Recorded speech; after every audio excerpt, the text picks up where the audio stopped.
बिस्मिल्लाहिर्रहमानिर्रहीम। अस्सलामु अलैकुम वरहमतुल्लाहि वबरकातुहू। मैं अपने तमाम मुअज़्ज़िज़ अपने हम सफ़र साथियों को, अपने तमाम पीर भाइयों को, अपने तमाम मुरीदों को, अपने तमाम शागिर्दों को और जो लोग मेरे साथ इस रूहानी सफ़र में शामिल हैं और वो लोग जो सूरह कुरैश के लश्कर का एक हिस्सा हैं और वो लोग जो कदम ब कदम शाना बशाना मेरे साथ पहले दिन से ये रूहानी सफ़र तय कर रहे हैं, मैं उन तमाम लोगों को जो किसी भी सलासिल से ताल्लुक़ रखते हैं, किसी भी ख़ानवादे से ताल्लुक़ रखते हैं और वो तमाम लोग जो आम लोग हैं, जो अपनी दुनियावी मकासद के लिए या अपनी मुश्किलात को दूर करने के लिए या फिर कोई परेशान हाल हो और अपनी परेशानियों का कोई हल ढूंढने के लिए, और वो लोग कि जो हमारे साथ चलकर हमारे अमाल पर अमल करते हैं, मैं उन तमाम लोगों को और बिलखुसूस वो लोग कि जो बयाज़ शाज़लिया बना रहे हैं, मैं उन तमाम लोगों को अपने ख़ानदान कादरिया में, अपने सिलसिला सोहरवर्दिया, चिश्तिया, कलंदरिया, अबुल उलाइया, जहांगीरिया, हसनिया, उस्मानिया, तारीकिया में एक बार फिर अपने official YouTube channel doctor Abdul Wajid Shazli और अपनी ऑफिशियल वेबसाइट www.drabdulwajidshazli में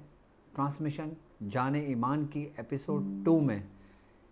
एक बार फिर आपको खुशामदीद कहता हूँ और ये भी उम्मीद करता हूँ कि आप तमाम लोग खैरियत से होंगे। अल्हम्दुलिल्लाह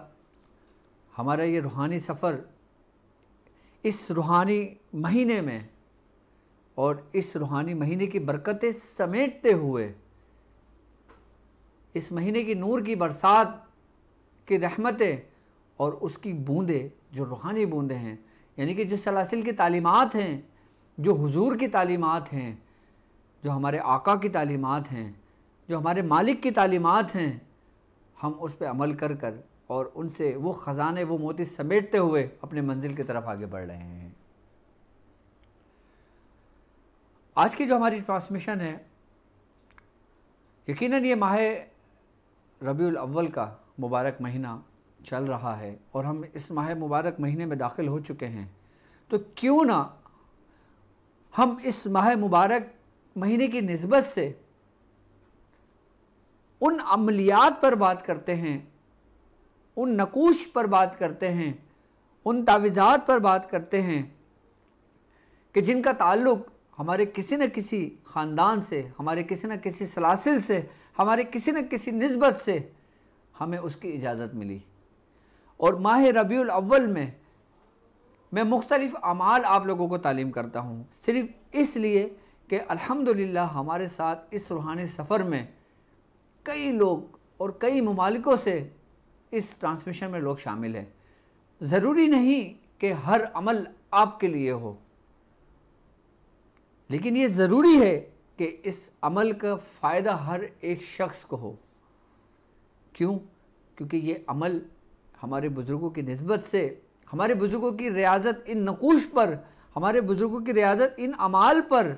जो हमारे बुज़ुर्गों ने किए हैं, उनका फल, उनका समर हम तक पहुंचता है हमारे बुज़ुर्गों के एवज़, हमारे बुज़ुर्गों के वसीले से, हमारे बुज़ुर्गों की निस्बतों से।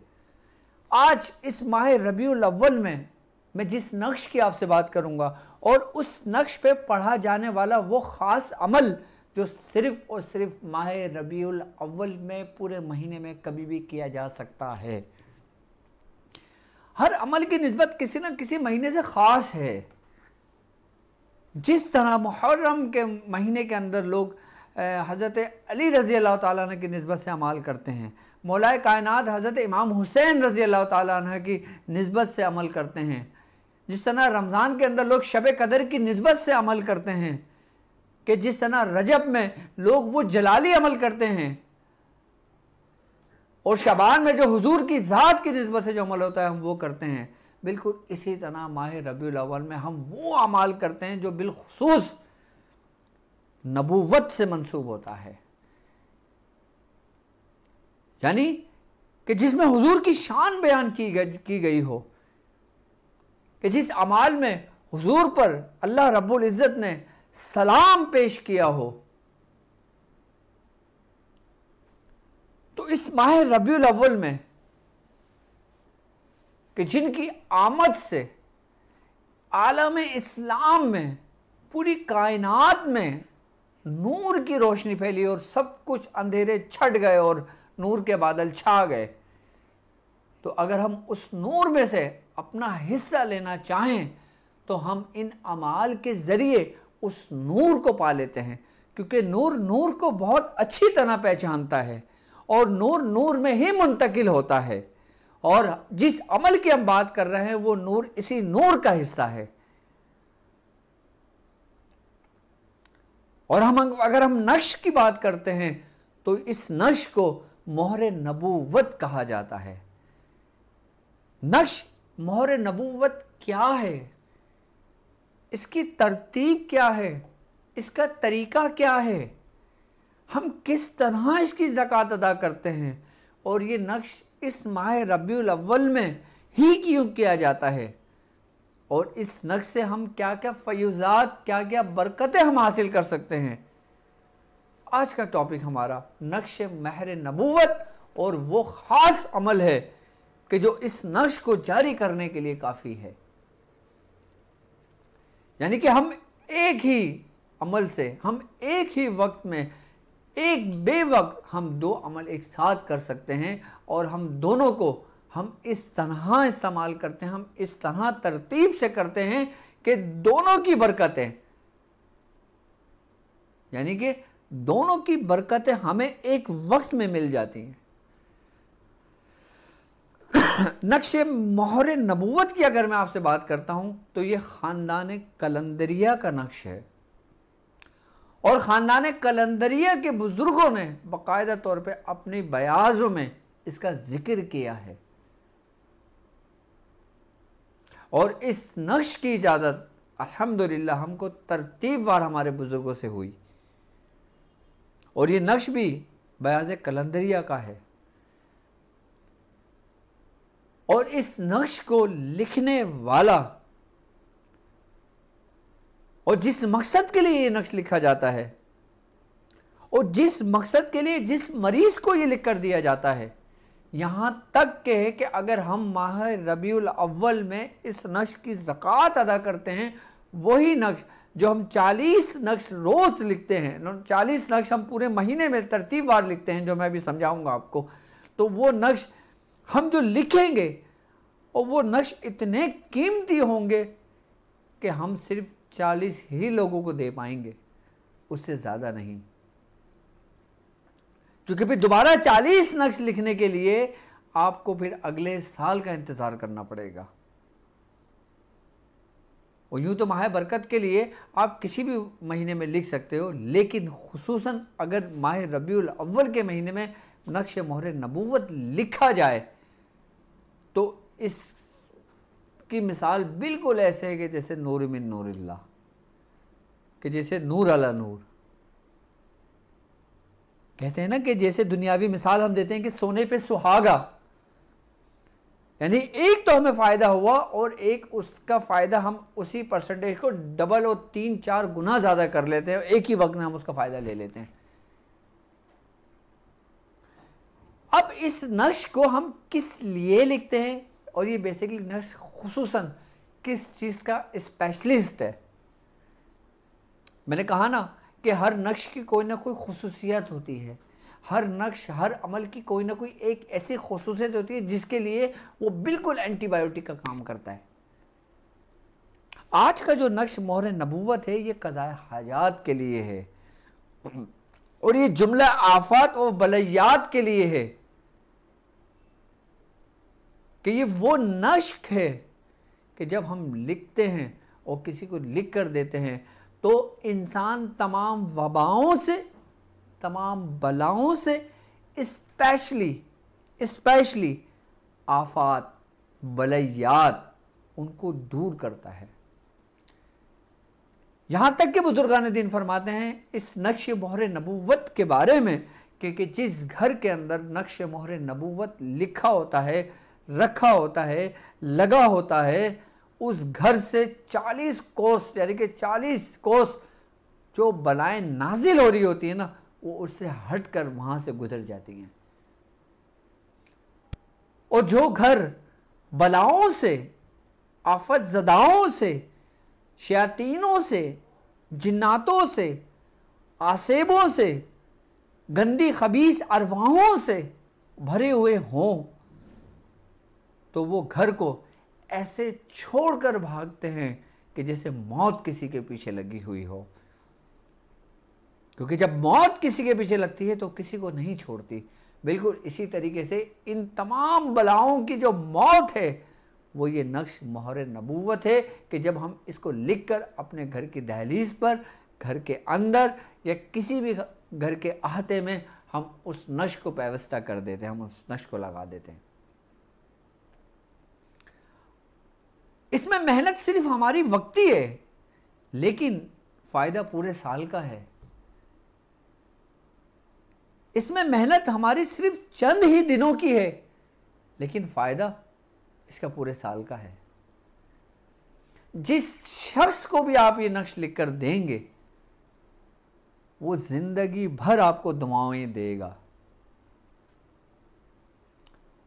जो बलाएं, जो वबाएं, अच्छा एक वबा वो होती है जो आजमाइश के तौर पे दुनिया पे नाजिल की जाती है,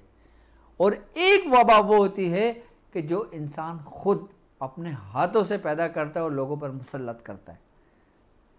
इस नक्श की ये खासियत है कि ये हर किस्म की वबाओं को अपने अंदर सल्ब करने की सलाहियत रखता है और उसको ख़त्म कर देता है।